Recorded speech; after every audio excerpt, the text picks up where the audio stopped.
to work on yourself and to realize how blessed we are with the core aspect of life that we have, and to share this great opportunity of learning about how to do self-healing for ourselves and for those that we love, and all our clients that we love as well.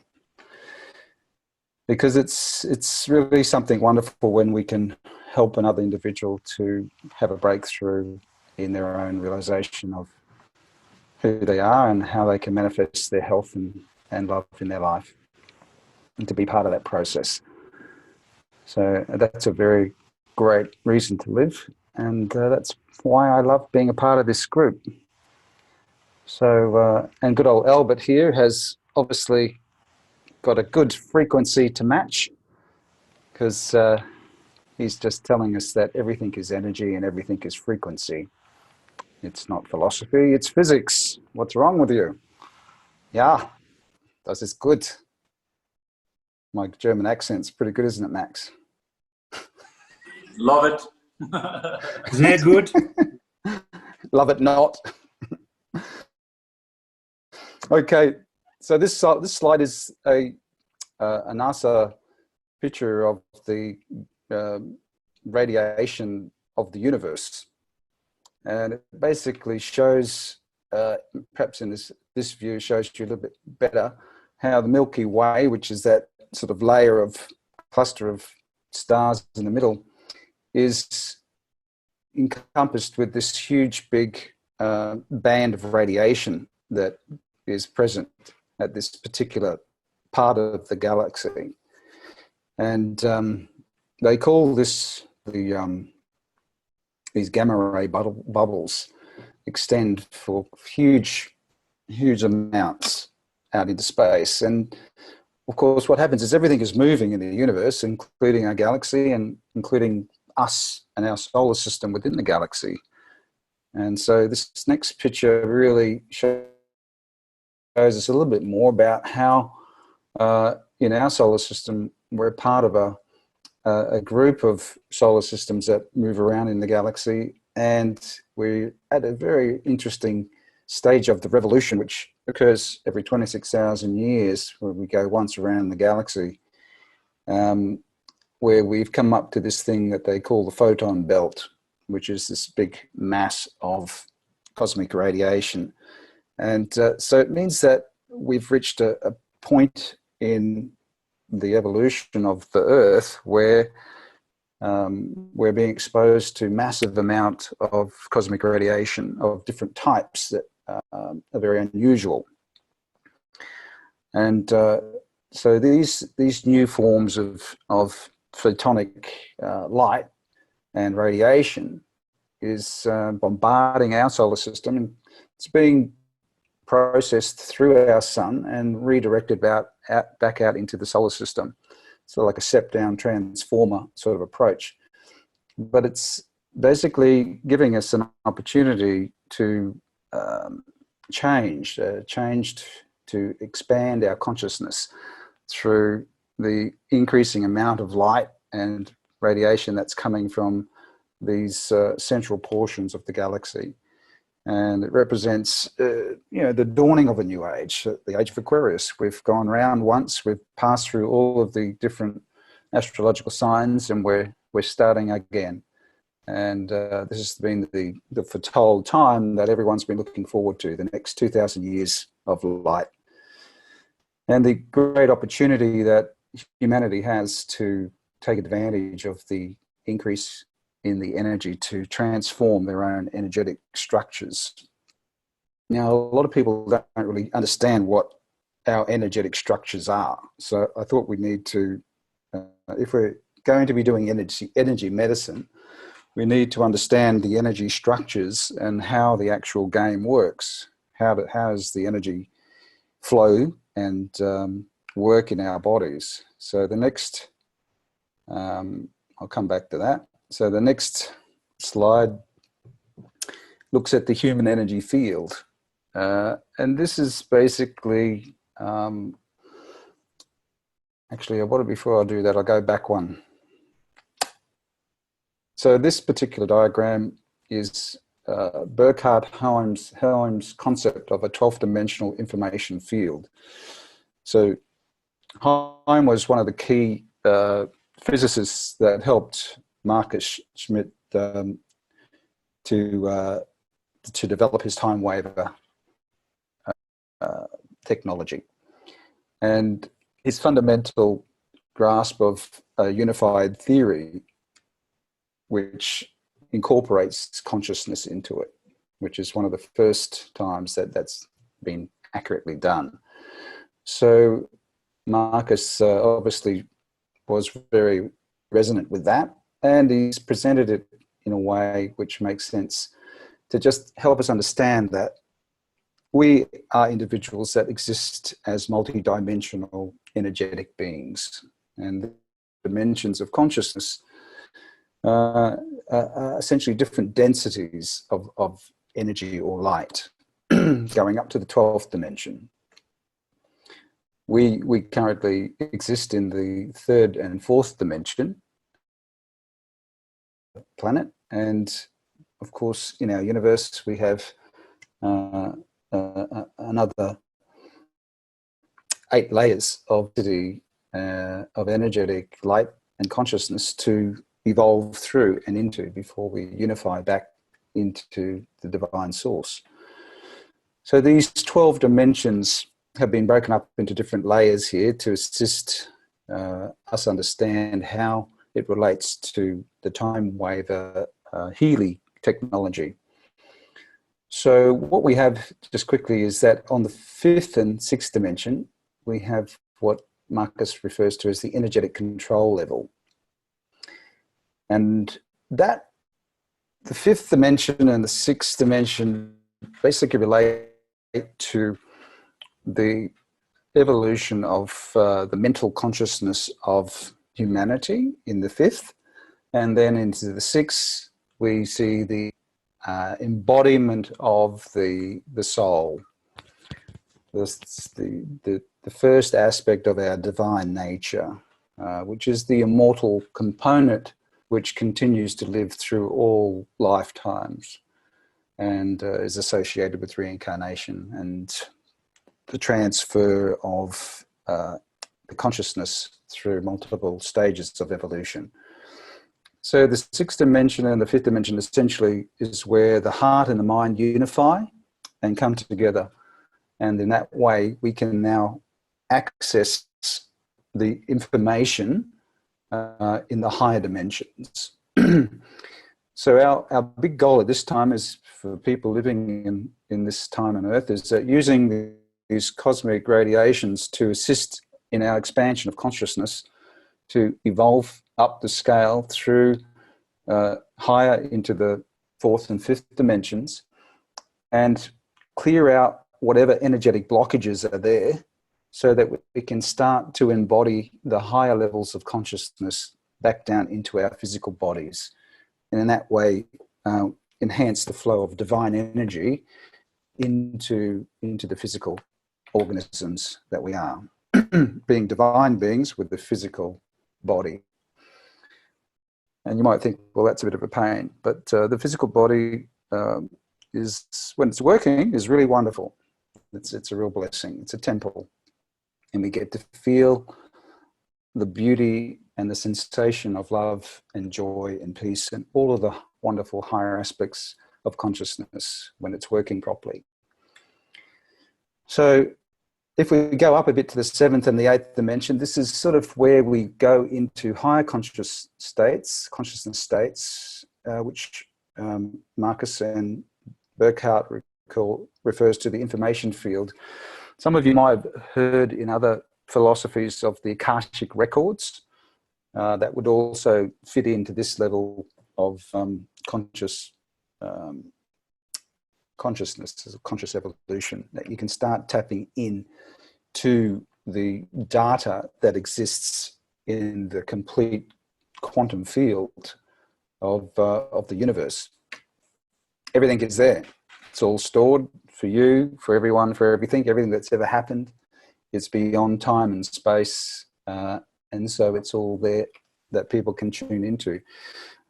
But unfortunately, you have to raise your level of consciousness up to at least the sixth dimension and then start breaking into the seventh dimension until you can access the Akashic information. So that requires quite a commitment to doing your own deep energetic healing work to clear the obstructions that are present in these lower fourth, fifth, and sixth dimensions. And so basically that takes time, effort, and commitment and know-how. And unless you've learned some type of energetic testing procedure, it becomes rather difficult because there's so many different other aspects or oppositional forces that are trying to stop you from evolving, basically. So, but the beauty is that Marcus has tapped into this information field using his quantum sensor. And even though we may not have done our own,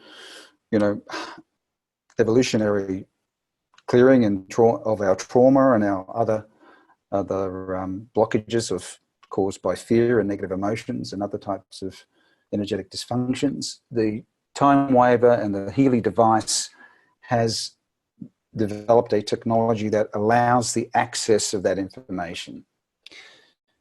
And so that information can now give us insights as to what blockages are happening in these lower dimensional spaces.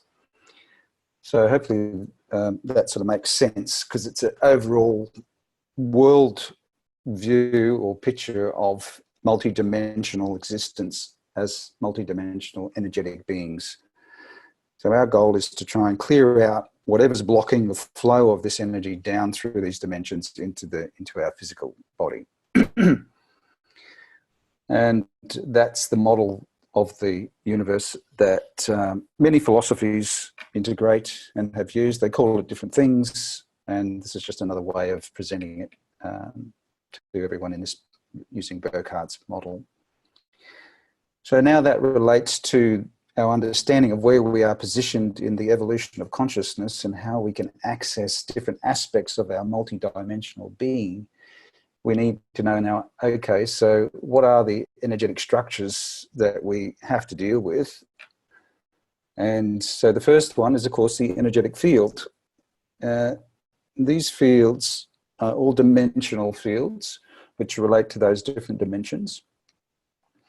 And so they access the data and the energy from each dimension, and it's all in there. Everything is stored. It's like a big hard drive. So what we need to do is to work out, well, okay, in these inner fields, which represent the etheric or the mental and emotional dimensions, what sort of rubbish and things and energetic blockages are inhibiting the flow of this higher dimensional energy, this divine energy, down into our bodies. So these energetic fields focus down into what we call the chakras. You've all heard of the chakras, I assume, by now. And this is sort of like a little diagram which shows you there's the 7 primary chakras in the body. Now, there's actually more than 7. It goes up to 12. So, and each dimensional layer of consciousness has its own set of chakras as well, which they overlay each other, just in different space-time configuration. So you think of yourself like in a bubble where you've got different layers of energy coming out, and that energy has these 7 to 12 vortexes, which are pulling in the cosmic energy into a point, which then is distributed through that energetic consciousness layer. And the way that that's distributed down through the fields, through the chakras, you can see here there's the different chakras here. We have the Earth Star chakra, as well as the Soul Star chakra, and even a few more above that. And you can see that the vortex is open from the front and the back. So you have energy that can flow from the Earth, which comes up through the base, and then you have energy that comes down from the cosmic source, and then we have access to energy that we can breathe in, and through the ingestion of food and stuff. So once it goes into the chakras, it then gets distributed down the meridians. So each dimensional layer has a set of meridians. And so in our particular body, our physical third dimensional body, we have a set of meridians which distribute the energy from the chakras, from the fields, from each dimension.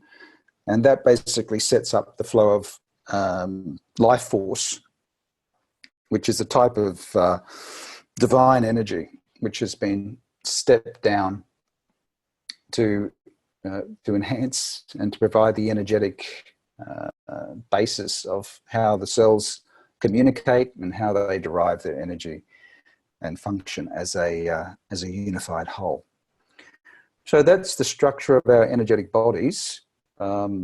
Energetic fields from different dimensions, feeding into different chakras in the different dimensions, feeding into the meridians, and then finally feeding into the nervous system, and into the cells of the physical body, the tissues, the organs, and the cells, and even the microorganisms that exist within us all require this type of energetic transfer. You've probably seen these meridian diagrams if you've ever had acupuncture, which again is another energetic method of treatment which resolves the blockage of the flow of energy due to different types of things, traumas, injuries most commonly, but we can also see blockages due to mental and emotional or disorders and psychological disturbances as well. Because thoughts and emotions are, guess what? Energy. They're just another form of matter, in a sense, which we can't see, which we generate, but it's a form of energy. It's a form of what we call scalar energy, which is not the same as the electromagnetic frequencies and energies that we're used to playing with in our this particular density of third, fourth dimension.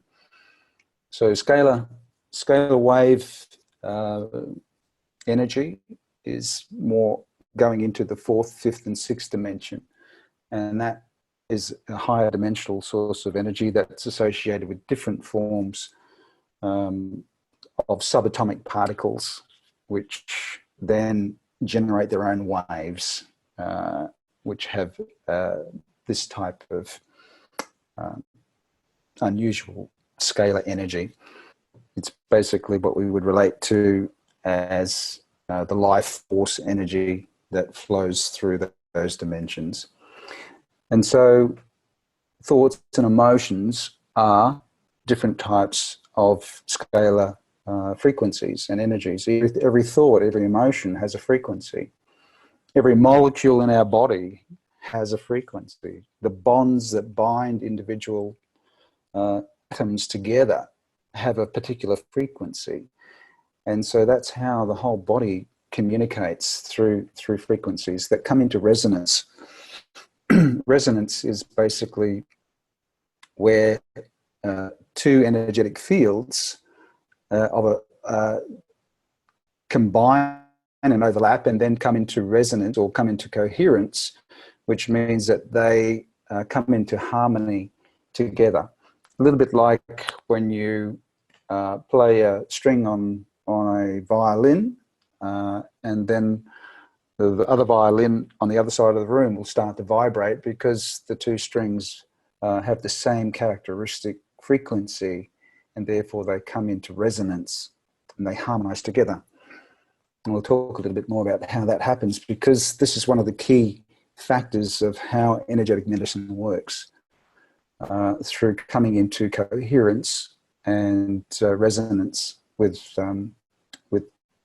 different frequencies. So every molecule, every atom, every organ and tissue all have their own resonant frequencies which come into resonance when a particular function is required, and therefore they can attract energetically the energy and the substance that they need at any moment in time through this type of frequency interaction.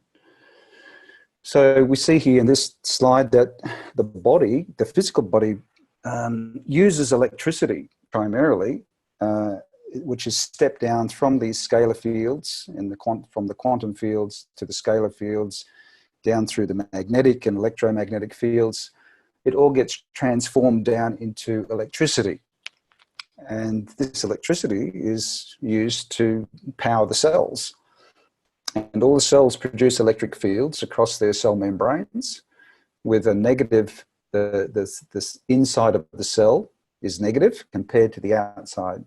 So if you think of a cell in the cell membrane, there's a charge that builds up in the membrane. It's more positive on the outside and negative on the inside. And that sets up an electric potential, which allows the transport of different substances in and out of the cell. We have specific pumps that work by using the electric potential that exists across these membranes, and that creates the electric charge to facilitate the opening and closing of different pores and channels and pumps. The electric fields are also generated in collagen arrays in the connective tissues. So these include tendons, ligaments, bones, cartilage, the fascia, which is like a type of connective tissue that covers the bones, ligaments, and cartilage.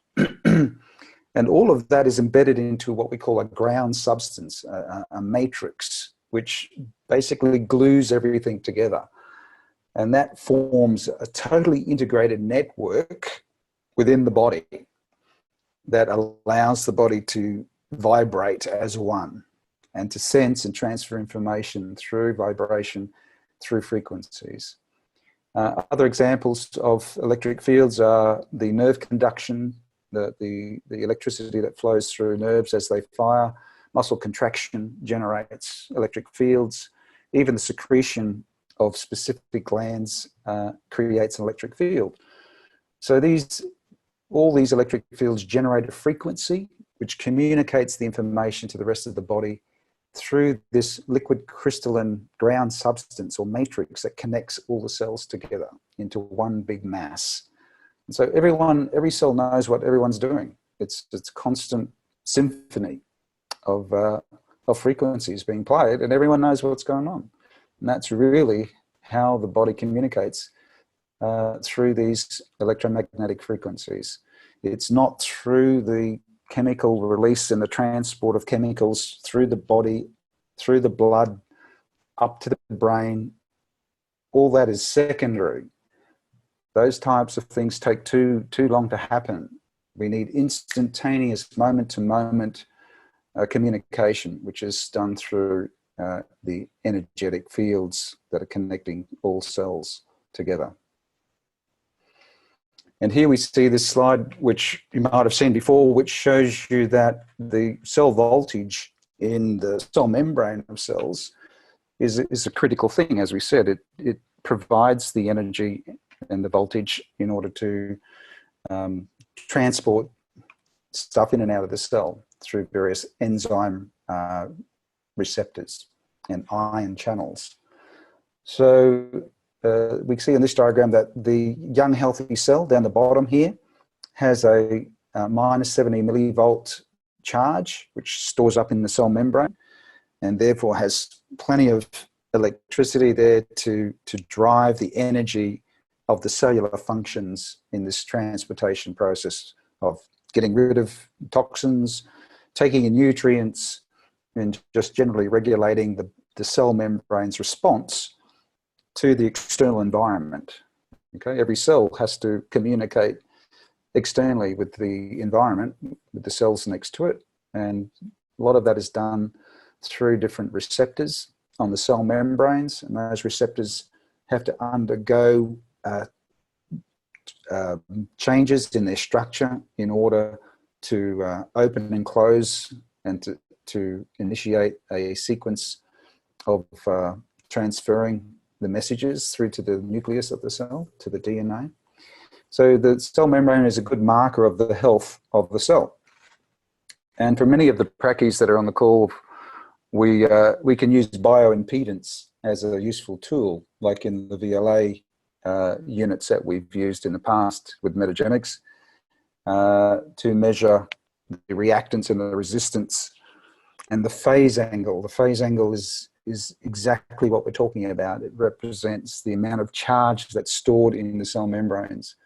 So that's where we had a high phase angle, meant you had a high, your biological age was much more healthier and lower for your age if you had a high phase angle.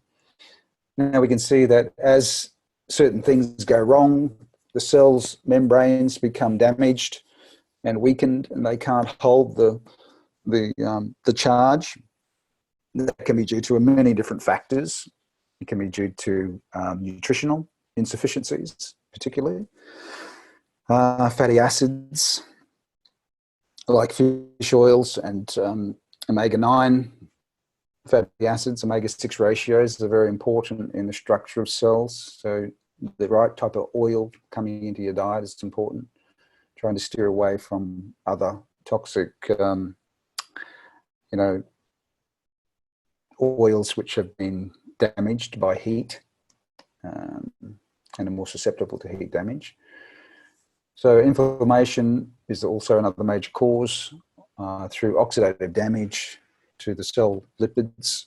And you can see here that as the charge decreases, the overall function of the cell basically deteriorates, and at some point it loses its function and can become prone to developing and turning into a tumor cell and ultimately dying.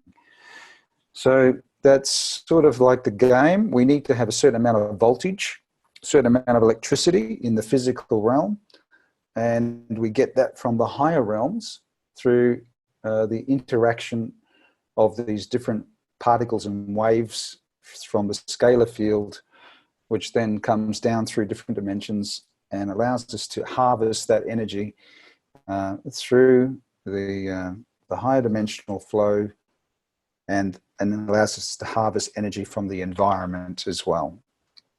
At the end of the day, it's all about energy.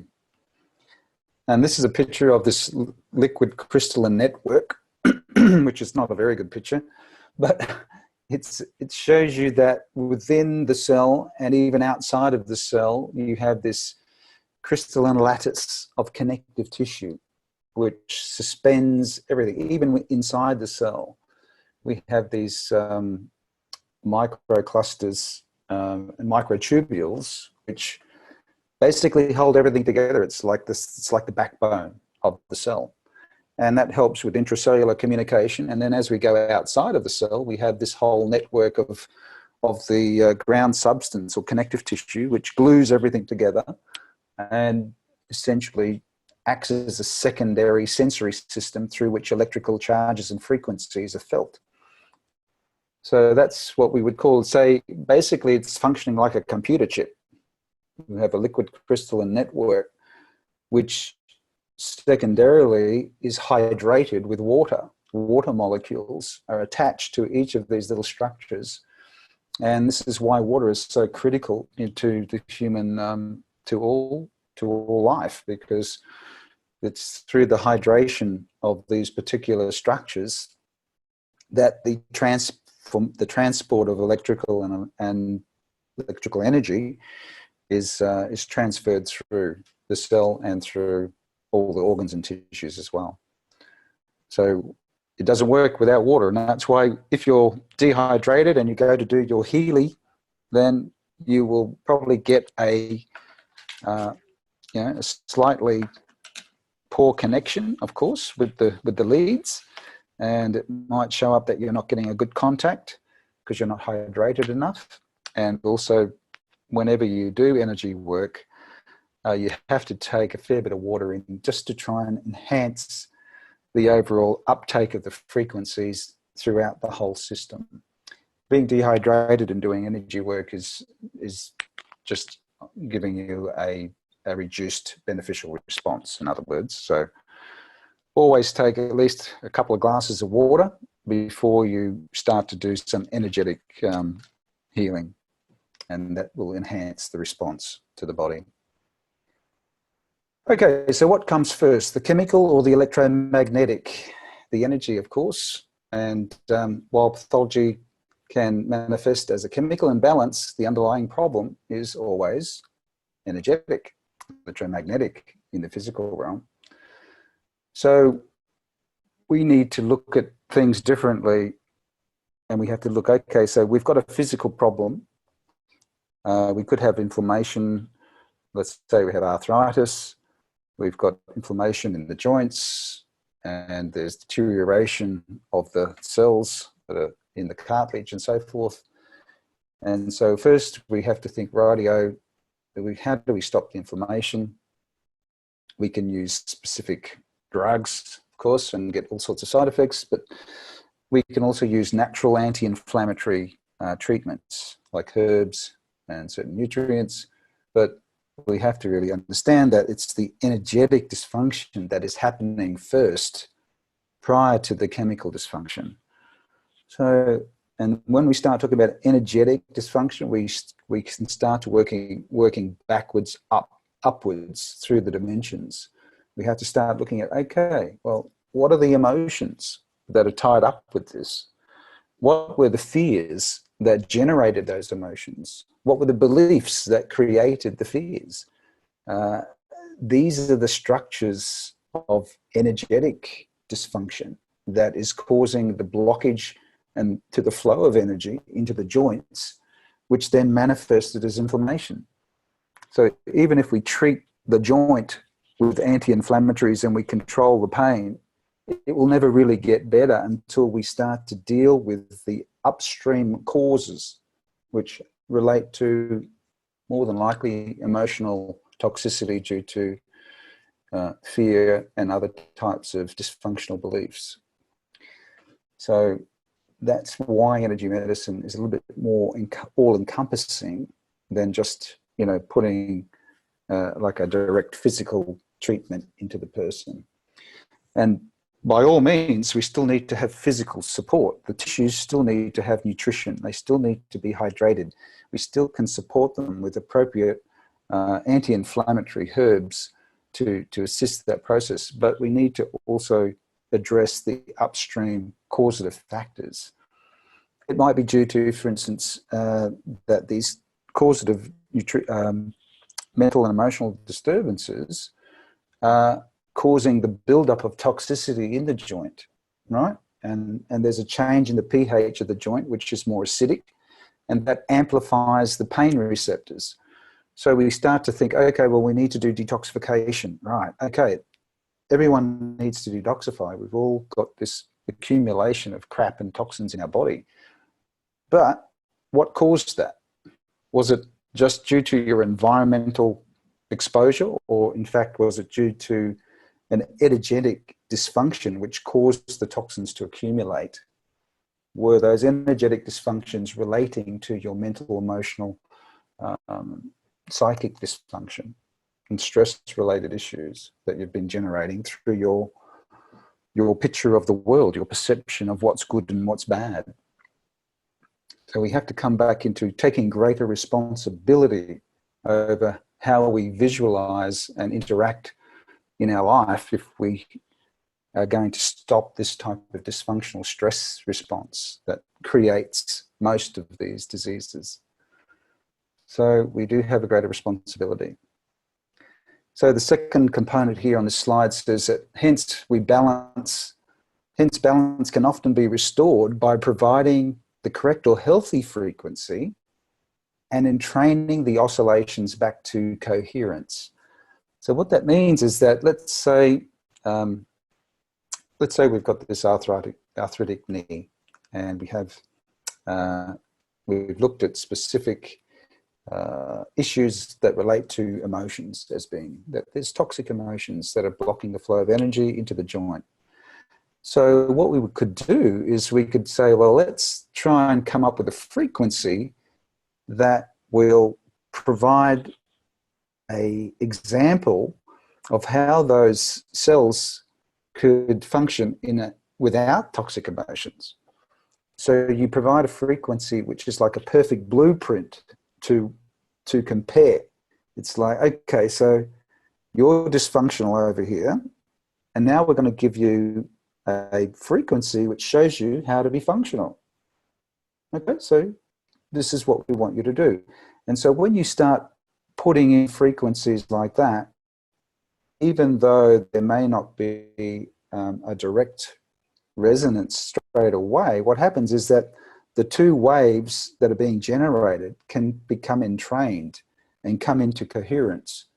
So by providing a healthy frequency of what should be there, it will then allow the frequency of the damaged tissues to come into compliance or to be entrained. Does that make sense? And that's what we call coming back into coherence, where the two waves are oscillating in the same frequency. Right? So that's one of the ways how the time waver works, how the Healy works. It creates a frequency of the actual condition not being there. And in that way, it provides a template, an energetic template for the tissue to respond to. And that way, it can be very helpful. The other way that frequencies work is that if we look at this, if we look at negative frequencies that are present in the tissues, that a substance or its electromagnetic signature can be used to challenge the defense and repair systems to respond without any side effects, unlike pharmacological interventions. So that's just basically saying that energetic frequencies really don't cause any major side effects, unlike drugs. But the other thing that I want to get across here is that in some cases, an imbalanced system, such as what we're talking about here in the arthritic knee, can be restored by introducing a signal that cancels the pathological frequency that's disturbing the body. So, okay, so now we're putting in a frequency which exactly matches the pathological frequency, only it's out of phase. And let me show you what I mean. So here we go. On the left side of the slide, we have two waves, A and B, and you can see how they're basically moving in the same way. They have the same curve, the same amplitude of the peaks and the troughs. And so that's what I would call putting in a positive frequency to try and entrain the tissues to bring it back into a better state. And that's what we call, you can see that when A and B come together and become coherent, then this number C is a much bigger peak on the curve. So you basically added both of those two energetic signatures together to get C, which is called constructive interference. And so the two become one, and you come up with a much higher energetic state, which then stabilizes and transforms the tissues back into a healthy state. So that's what we do when we're trying to entrain. The next one on the right-hand side, D and E, is we're putting in a frequency that is exactly the mirror image or opposite of the pathogenic, of the pathological frequency. And so you can see here that as those two cross over each other, they cancel each other out to form F, which is essentially like a straight line. You've neutralized the frequency that was causing the dysfunction. So that's called destructive interference. And so those are the two primary ways that frequencies are used. We either use a combination of one or two or both of those, and that's really effective. If we can, let's say, for instance, with our example of the arthritic knee, we put through a destructive interference where we put through a frequency which reduces inflammation. Let's say that the frequency D is a frequency of inflammation, right? And so now we're going to put through E, which is the anti-wave of the frequency for inflammation. And in that way, it cancels out, and next minute, no more inflammation, right? The energetic signal to maintain the inflammatory response by the white cells or the damaged tissues in the bone and the cartilage in the joint, all of a sudden there's no electrical frequency there to keep it going, and so it must respond. It must actually stop doing it. And then once that's starting to slow down, we can then put through the right positive frequency saying, hey, you guys, now that we've got rid of the negative frequency, this is what we want you to do. Okay, this is the good frequency. So the cells go, oh yeah, great, that's what we needed. We just needed to be reminded about what we needed to do. So you can see how that combination of both destructive and constructive interference is how we use frequencies to heal the physical body. Hopefully makes sense as to what we're trying to do. And so when the Healy comes up with a whole range of different frequencies, what it's doing is it's providing you a combination of these types of frequencies that are doing exactly what we just discussed: destructive interference, constructive interference, taking away the negative, putting in the positive. Makes sense, doesn't it? It's not well, when you look at it that way, it's not that hard to understand. So hopefully that makes sense. Now, if we look at the biological resonance, Michael, I just wanted to add something to that if I could, and it just really ties in with the product being the resonance. There's actually the law of resonance, which says when something that is vibrating at a certain rate and it moves into the field of something else, if that dormant frequency exists within what it moves into the field to, it will awaken it. And so the beauty of this resonance device is that it holds these frequencies that are dormant within us. And so it gives the opportunity for those to awaken within us. Yes. Thanks for sharing this too, bro. It's beautiful. Okay, well, thanks. As long as it's making sense. It's hard to know. Well, we've got different levels of understanding in the audience, so I'm trying to pitch it for both types. But yeah, that's good, because those frequencies, basically the cells are waiting to listen to what's next. And if we provide the frequency for it, it then goes, oh, okay, this is what I need to do next. And we can awaken the cell to respond to the frequency. It comes into resonance.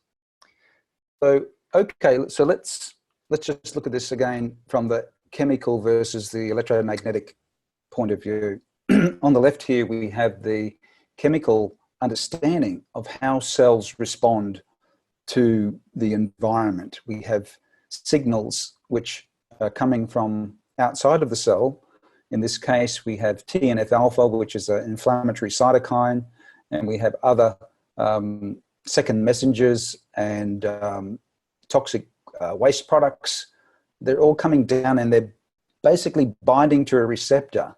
And that then triggers a reaction, usually the influx of calcium or the activation of the phosphorylation of different proteins called kinases, which then trigger another sequence of protein reactions where we see the activation of these transcription factors. They change their shape and their conformation. They then become active, and they bind to the binding sites on the DNA, which is typically not the actual coding part of the DNA. It's the non-coding part of the DNA, the histones and the introns, which then result in the activation of gene expression, which then results in the production of messenger RNA and the coding of more proteins. And so the cell responds by having a protein synthetic response to deal with whatever it needs to deal with. So that's the chemical model of how the cell works. And it all works really wonderful, of course. But the beauty about this is that before all this happens, it's all being directed energetically. And so the picture here on the right, of course, is that in order for those substances to bind to the receptor, there has to be an energetic resonance that occurs between the electric field of the TNF and the receptor. They have to come into a state of resonance, and then they can come together and bind. So it's a little bit like a car key. You know, when you got your car lock, you're walking around in the car park and you press your button, and of course that frequency is specific for your car. And next minute it goes beep, beep, you know, and you go, oh, there, that's right, that's where the car is.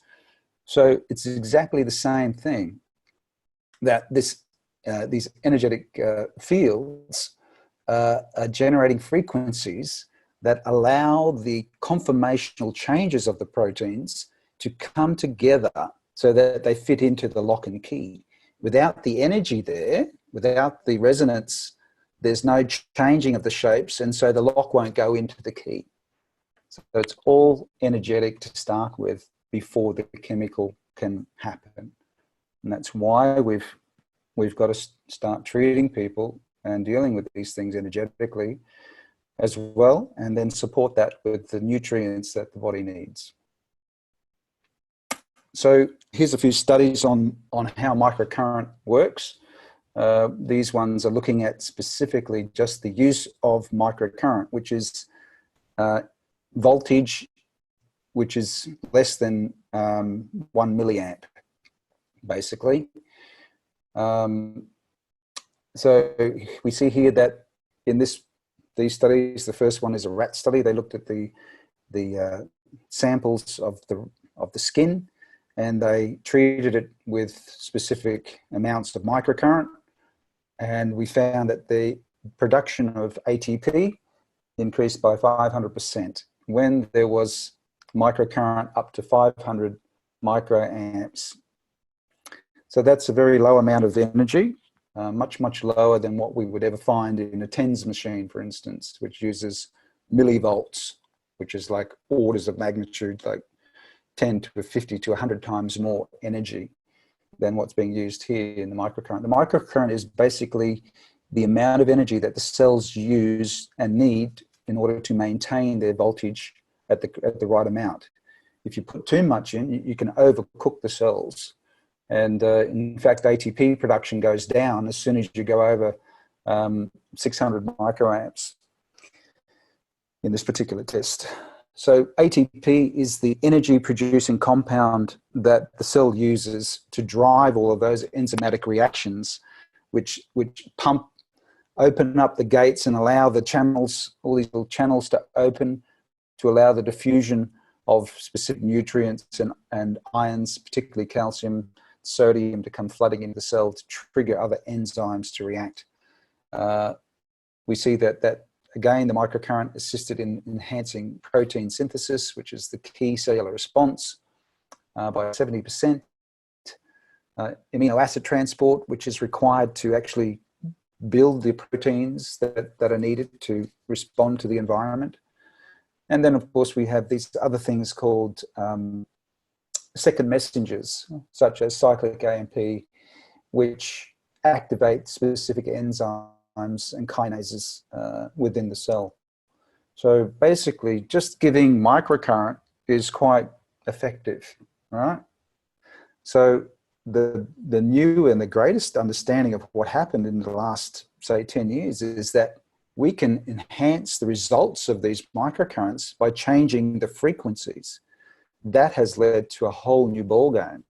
And that's where we're starting to see incredible results. Whereas previously, most of the old research that was done using microcurrents was just using one particular frequency that they found, for instance, like way back in the old days, they found that if you put through 3 hertz, that you could stimulate bone to repair itself. And so that was sort of like where they got stuck. So they never really figured it out that if you used multiple different frequencies, that you would get much more beneficial responses. So now we've understood that. We know that all these other frequencies can turn on and switch off different types of cellular responses. As we see here in this next slide, which was one which my dear friend Carolyn McMakin was involved with, which was why I brought her over to Australia to introduce the frequency-specific microcurrent into Australia when I was the technical director at Health World Metagenics. So I saw this presentation she did, and it basically showed that she was treating severe fibromyalgia patients with cervical spine trauma, which have incredible pain, all over body pain of at least 8 out of 10 for like more than 7 years. So these are like the people that everyone else has just forgotten about. No, nothing works. She was able to use the frequencies, specific frequencies, to treat inflammation of the spinal cord. And we see here that in the first visit, that the levels of these inflammatory mediators, interleukin-1, interleukin-6, and TNF-alpha, they all promote the primary inflammatory response. And we can see that the levels went basically from 400 or 450 down to under 50. And that's over a 60 to 90-minute treatment. And then the second visit, it sort of went back up a little bit, and then she treated it again and it went back down.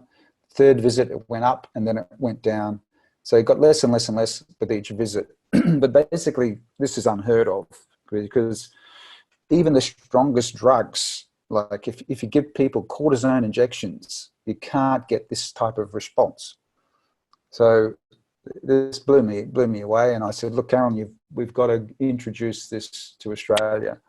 And that's how that's why we got together and started to bring microcurrent, frequency-specific microcurrent to Australia. You can see at the bottom on the right-hand side the pain levels, the VAS, the visual analog scale for pain. You can see that the pain went down from like an 8 down to basically 0 in a 60 to 90-minute treatment. Now this is just off the charts. It's just blows people away, and even the patients don't know what to do. I've had this pain for 10 years and now I've got no pain. Now it came back in a period of a week, but you can see it only came back to about half the level. And then she treated him again and went down, and it gradually got down. After about 6 treatments, they're completely gone. So wonderful, groundbreaking research that led to this research, which is what we did here in Australia at the University of Sydney with Vivian Reeve. She's a professor of pharmacology at Sydney University, and we decided that if we could do some type of animal research to show how the actual anti-inflammatory effects are working. So what we did is we had mice, and we held these mice with graphite gloves, and we fed the frequencies in through the graphite gloves. And we did that for 4 minutes. And then the rats they had their ears painted with an inflammatory substance. And this particular inflammatory model is they measure the thickness of the swelling in the ear.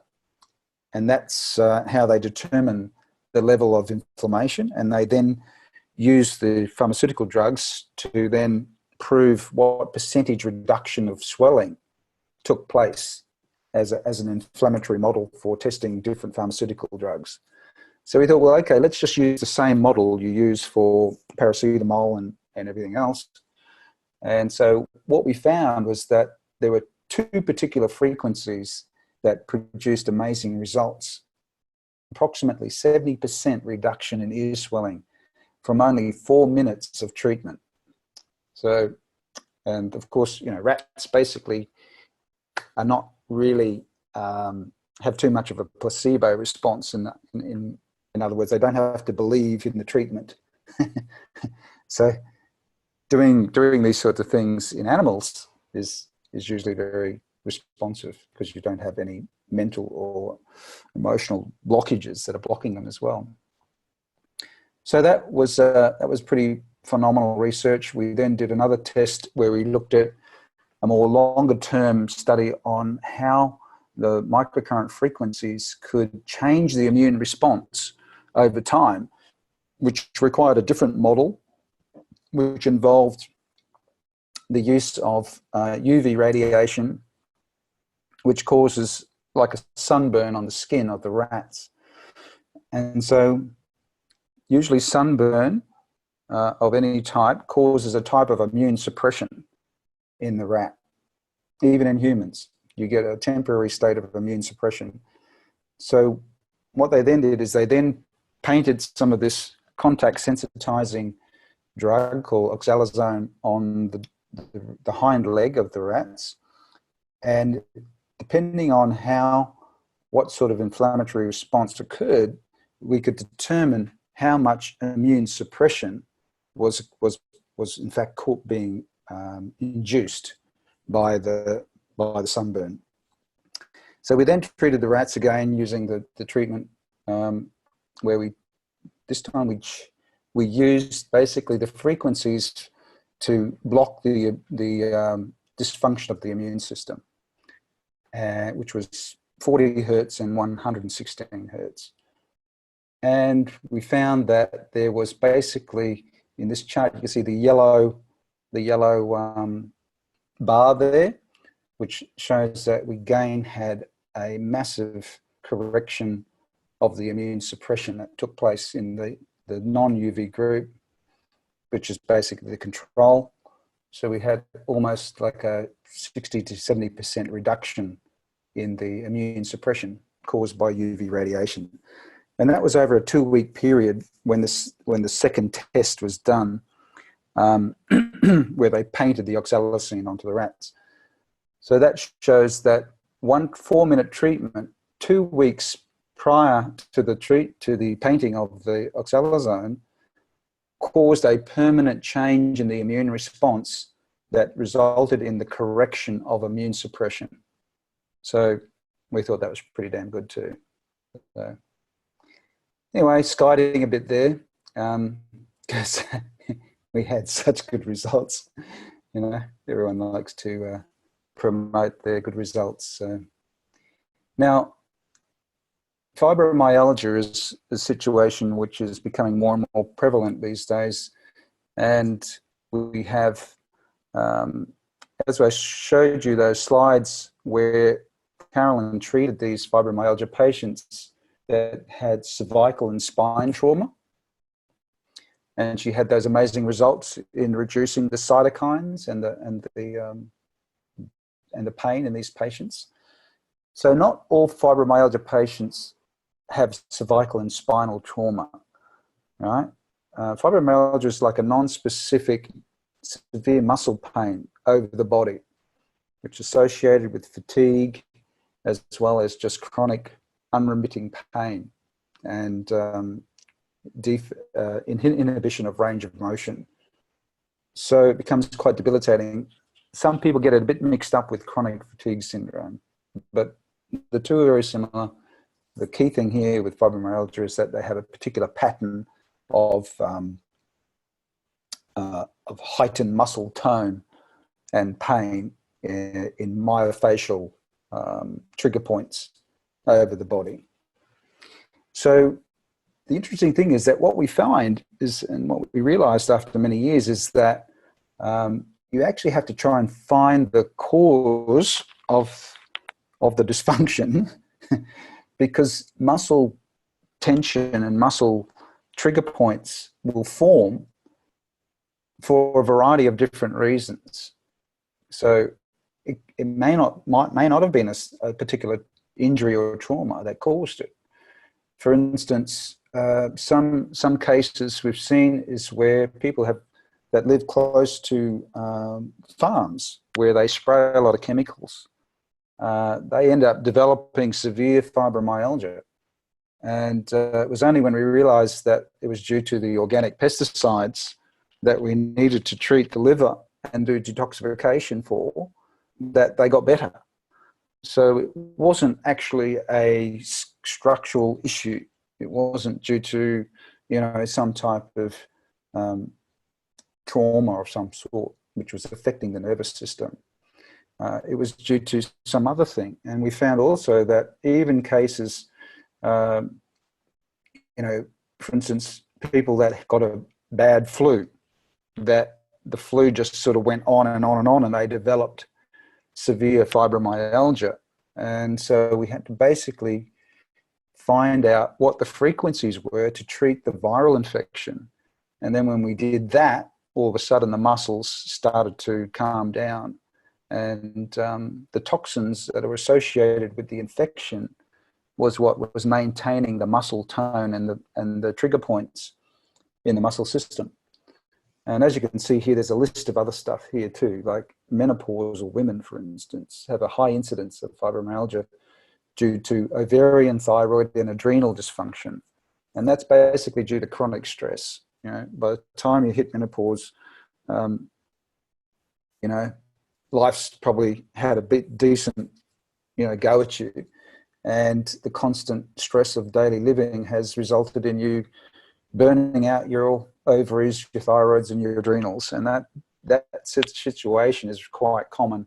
And we see a deterioration of these patients getting overweight, fatigued, and developing chronic muscle pain, which causes the lack of mobility, which causes their weight, you know, and it just goes round, round, round. So you basically had to treat the source of the ovarian dysfunction and the using frequencies, and we got specific frequencies for the ovaries, for the thyroid and the adrenal glands, and try and teach these people how to relax, you know, to try and help to regenerate their reserves. Other patients were purely, they had severe back pain that was unresponsive to treatment, have tried everything, and in the end it was dairy and gluten reactions in their gut, because the inflammatory process in the small intestines is adjacent. The small intestinal inflammation was causing trigger points to be activated in the lower back, and it didn't matter what these people did. It was only when we got rid of the dairy and the gluten that their back got better. So there's umpteen different reasons why these sorts of severe fibromyalgic patients can occur. Some can be specifically due to, say, vitamin D or magnesium deficiencies. Some cases where they've had to go overseas and they got 10 or 15 different vaccinations in one hit, and basically they never recovered from there. They went straight into chronic muscular pain. And so we had to find frequencies for the vaccinations to try and, as soon as we did that, the patients responded and their chronic pain could be treated effectively. So the idea of doing this is that every person is unique, and it shows you just can't treat someone the same with the same treatment. All right, we need to have an understanding of this personalized process, and putting the power back into the individual's hands by using the Healy device is just an incredible, you know, gift, because it's allowing and empowering you to be your own doctor, basically, that nobody knows you better than you. You have the ability to figure out, oh, geez, you know, what was it? Was it due to this? I might have had some sort of exposure, or every time I eat this particular food, I get a gut ache or something. Like, these are the things that you know better than anyone else. And that's empowering, because now you have a tool which you can activate for the frequencies to be selected via the quantum sensor, which is specific for what's active at that moment in time. So it's a tremendous gift. But, you know, like every one of these problems, there's frequencies. We have a frequency for the cervical nerves. We have a frequency for the spinal nerves. We have a frequency for inflammation. We have frequencies for enhancing ovarian estrogen production and progesterone production. We have frequencies for different types of allergens, for viruses, for chemicals. We have frequencies for organic chemicals. And vaccinations. So there you go. Like, why not take advantage of frequencies to deal with the underlying causes, and then we can start to see how often these chronic pain conditions can be resolved. So hopefully that makes sense. So what I want to do is basically finish with this particular thing, is that we've been talking about how consciousness our consciousness can be used for self-healing. And we can use the Healy. Whenever we use the Healy, we have to engage with the process with our own intention. And that's very important. We have to access that information field of the higher dimension.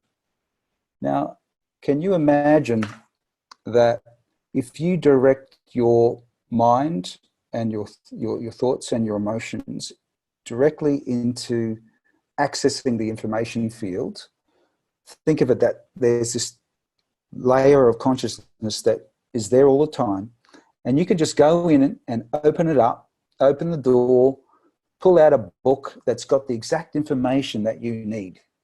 Now, if you have that firmly embedded into your mind, and that creates a sense of, wow, isn't that wonderful? That's the type of energy that is going to allow the access to the information field more effectively for your condition. You have to understand that you, the person who's using the Healy, has to come with the right type of intention and the right focus. If you don't do that and you're just doing it, oh yeah, I'll just take whatever it is, just whack that on, and there's really no exchange, then you may not be getting the best quality data from the information field. Does that make sense? Because you might have grabbed a book off the shelf that wasn't really the main thing that was necessary. It could help, but it may not have been the one that was really the perfect one. But if you focus your own intention and then you give thanks with gratitude that you've accessed this information, that opens all the doors energetically in your higher dimensional self. Okay, remember, you are dealing with the seventh dimensional Akashic records, which your soul has to go in and access on a normal situation. This device is assisting you do that. So engage your soul, engage your mind and your heart. Your heart can be engaged through expression of gratitude and thankfulness and love. If you come to any situation with love and gratitude, everything will come your way. All of these energetic responses will become activated. Right? Your body will start to be receptive to receiving the frequencies because of your attitude of love and gratitude to your cells, to your body. You have to understand that you are an integral component of the healing. It's not just a device that's doing it. You are the healer. You are the great healer. Your higher dimensional self, the soul, is what's giving you the energy to restore the energetic dysfunction that's creating it. The Healy is simply helping that process. And it can work, to a certain extent by itself, but imagine if you engage fully with your heart and your mind coming into coherence with exactly what you're trying to achieve. Now you're putting the whole thing on steroids. You're going to get fantastic results. And this is the reason why some people get very quick results and other people get, takes quite a few treatments before things start to happen. Because people are not engaging with their total presence and opening up their heart and their mind to become engaged with this process. I can't stress that, how important it is. Of course, this is just how we're focusing tonight on how we can do our own self-healing. What this particular slide here, this is the Schumann resonance slide that shows that the Schumann resonance is like an index which tells us about the frequency of the atmosphere around the Earth. And this frequency, it has different types of harmonic frequencies which determine, the Earth's geomagnetic frequencies. And there's a number of things that can cause changes to it. But what we see here is that this April, on the 5th of April, we had a massive worldwide meditation. And I think probably a lot of you probably got in on that as well, which was really wonderful, where we blessed the earth and blessed all humanity, to come through this COVID virus, to say no, to basically send love and to send gratitude rather than fear and deficiency. And so it was just interesting. I thought I'd throw this in here because our own consciousness has an effect on the consciousness of everyone and everything around us, because we're all part of the unified quantum field. We're all part of the one consciousness, which is the creator of all brothers and sisters. And so when we come into a unification of consciousness on a mass scale, you can see what happened to the Schumann resonance. Look at the day before, on the 4th, that was the frequency response. And then the day later, we see this massive activation of human consciousness on the planet, which essentially just blasted the whole conscious resonance of the Earth. So that's what we can do when we become unified and in love and in gratitude. So I just thought I'd leave you with that. The final one, of course, is that if you get rid of all the bad stuff, if you get rid of the fear, you get rid of the negative emotions, you treat the physical dysfunction using your frequencies, your diet, your nutrition, your meditation, then what happens is that your consciousness will rise automatically. And as your consciousness rises, more and more people are affected simply by your presence. And this is your greatest gift. You don't have to go out and save the world. Just work on yourself. Just work on yourself. That's the greatest gift. And then you can have a massive effect by helping others to raise their consciousness as well.